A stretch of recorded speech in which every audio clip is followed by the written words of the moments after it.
ఒక బీసీ బిడ్డగా అణగారిన వర్గాలను ఎప్పటికైనా ఒక రాజ్యాధికార దిశగా అడుగులు వేయాలనే ఒక ఉద్దేశంతో ఈరోజు శంకరన్న గారు ఒక బీసీ బిడ్డగా ముందుకేస్తూ ఈరోజు అందరినీ పార్టీలకు అతీతంగా అన్ని యువజన సంఘాలను ముందుకు తీసుకొస్తూ ఈరోజు రాజ్యాధికారం బీసీలు తెలంగాణలో 2,50,00,000 మంది ఉన్నారు.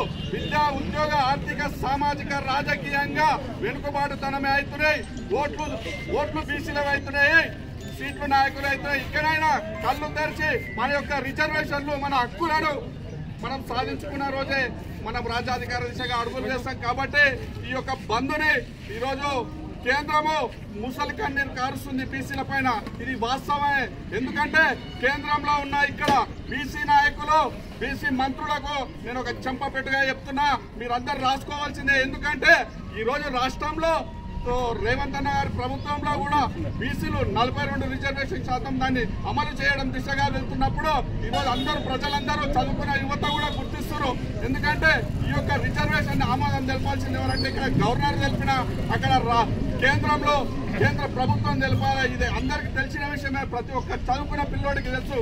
కానీ కేంద్రం ఎందుకు బీసీల పైన చిన్న చూపు చూస్తుందని నేను ఈరోజు బీసీ మహాసభ తరఫున నేను ఖండిస్తున్నా. ఎందుకంటే ఈ యొక్క విషయం పైన కేంద్రం స్పందించిన రోజే ఈరోజు రాష్ట్ర ప్రభుత్వం స్పందిస్తుంది. వారికి ప్రత్యేకంగా సంఘాల తరఫున ప్రత్యేకంగా ధన్యవాదాలు తెలియజేసుకుంటున్నా.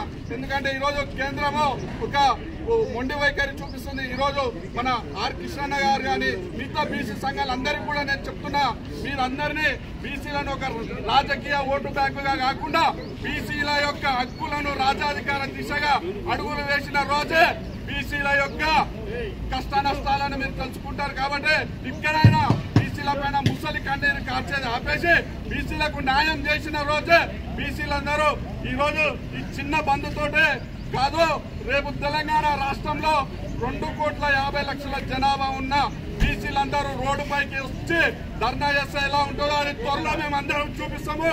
కాబట్టి ఇక్కడైనా ప్రతి ఒక్క రాజకీయ నాయకులకు నేను చెప్పే విషయం ఏంటంటే ఖచ్చితంగా విద్యా ఉద్యోగ ఆర్థిక సామాజికంగా గత స్వాతంత్రం వచ్చి 79 సంవత్సరాలు గడుస్తున్నా కూడా బీసీలు అణగారిన వర్గాలుగానే మిగిలిపోతున్నారు. కాబట్టి సరైన న్యాయం జరిగిన రోజే మనం ముందుకెళ్ళగలుగుతాం. కాబట్టి ఈ బంధుకు పిలుపునిచ్చి ఇక్కడికి చేసిన బీసీ నాయకులకు, బీసీ మహాసభ నాయకులకు, అలాగే రాష్ట్ర టీఎంపీఎస్ నీలం మదన్న యువసేన అందరికీ కూడా మరి ఇక్కడికి చేసిన కాంగ్రెస్ నాయకులకు, ప్రతి ఒక్క పార్టీ నాయకులకు పేరు పేరున ధన్యవాదాలు చేసుకుంటూ బీసీలకు విద్యా ఉద్యోగ ఆర్థిక సామాజిక రాజకీయంగా అడుగులు వేసిన రోజే మన హక్కులను మనం సాధించుకున్నాం. కాబట్టి ఈ యొక్క బంధుని విజయవంతం చేస్తున్న ప్రతి ఒక్కరికి పాదాభివందనం తెలియజేస్తున్నాం.